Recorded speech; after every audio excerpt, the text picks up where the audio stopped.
That's bright. Well, thank you, Frank. I'd like to take a minute to thank Charles and Frank from Menverge for putting this track together. I know it takes a lot of work.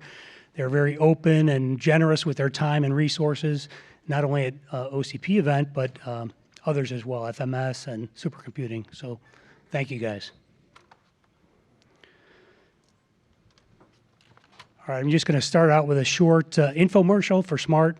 We've been around for 35 years.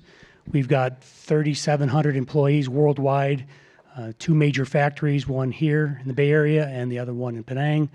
We've got multiple teams of engineers working on many different kinds of products, flash and memory types of products. And we support many different types of applications and customers. We have 3 different business units. I'm in the Memory Solutions business unit.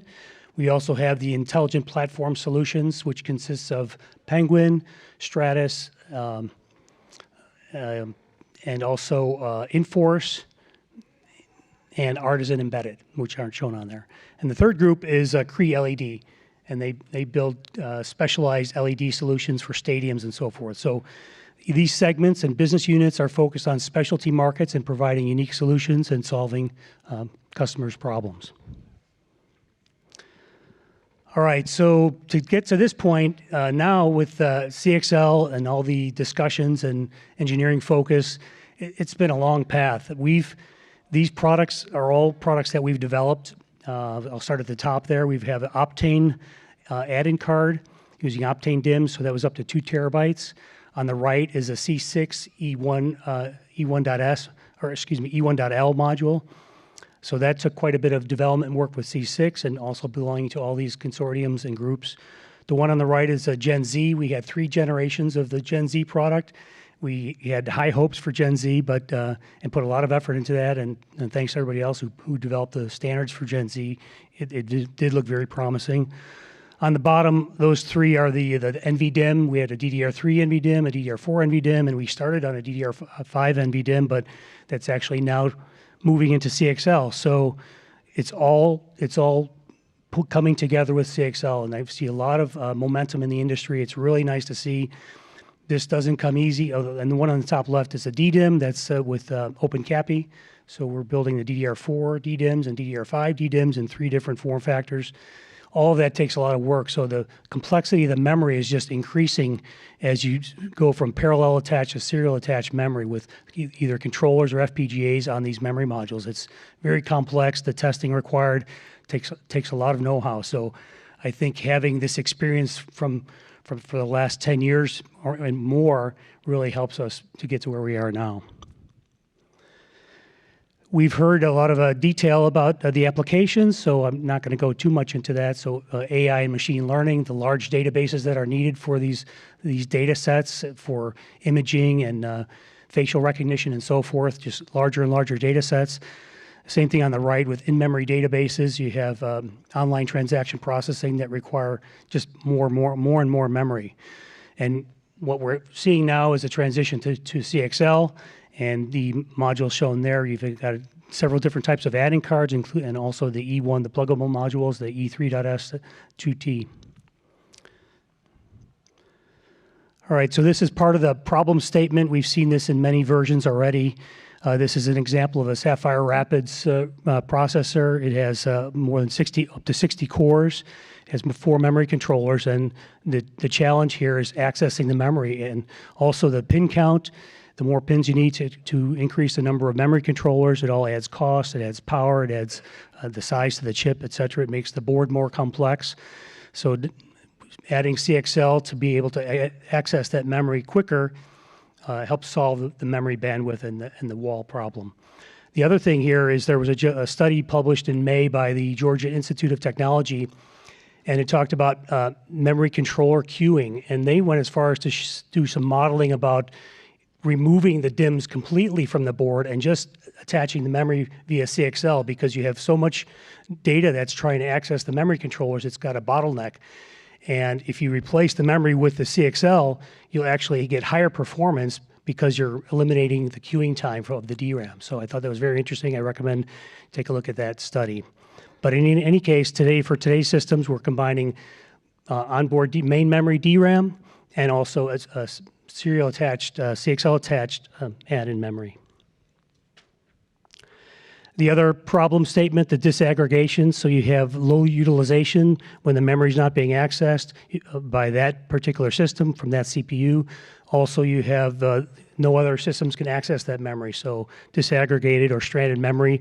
CXL 3.0 is going to solve that problem, and should see a dramatic increase in the adoption as we migrate to that standard.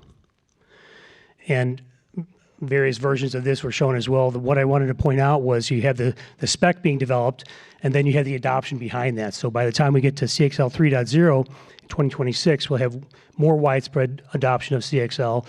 However, it takes a lot of work to get there, a lot of iteration, a lot of system integration work, and just a lot of detail engineering focus to get to where we are today and going into 2024 with adopting CXL 2.0. So it's very exciting to be part of this. So one product I'll show here, that's the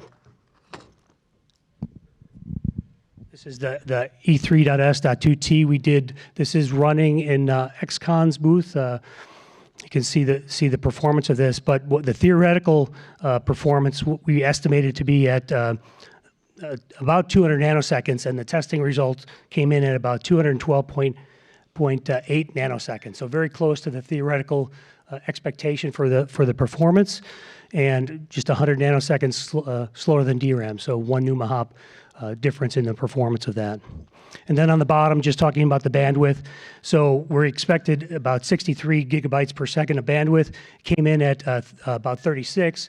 And the only reason for that is just an earlier revision of the controller that's being used on this particular card. So we expect that to get to 64 gigabytes per second with the next generation.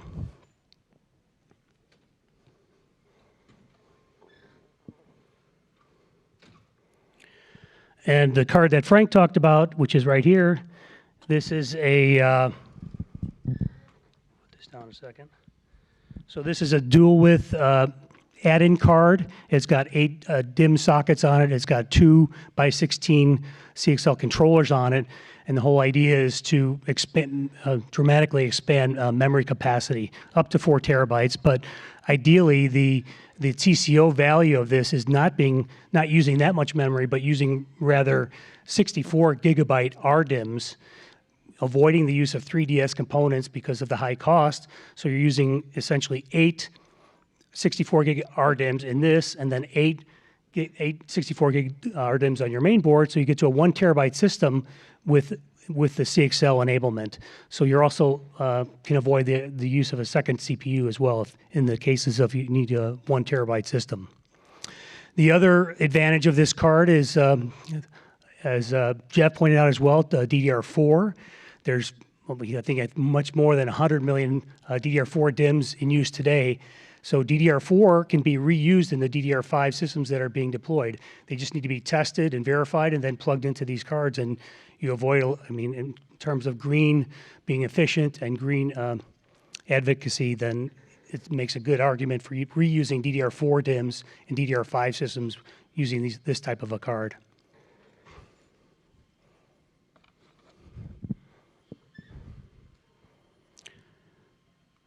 All right, so my last slide here. So just as I mentioned, it takes a lot of expertise to put this memory together. It's just not a DIMM anymore. It's a very complex type of product with a CXL controller on it. There's many features.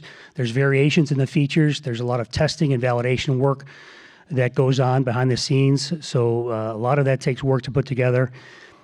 I would say the call to action here would be take a look at the demo we have in the XCon booth. We have some literature and the samples outside. I also am co-chair of the SNIA Persistent Memory Special Interest Group, and there'll be SNIA, or excuse me, there'll be NV versions of these products in the near future, in the beginning of next year.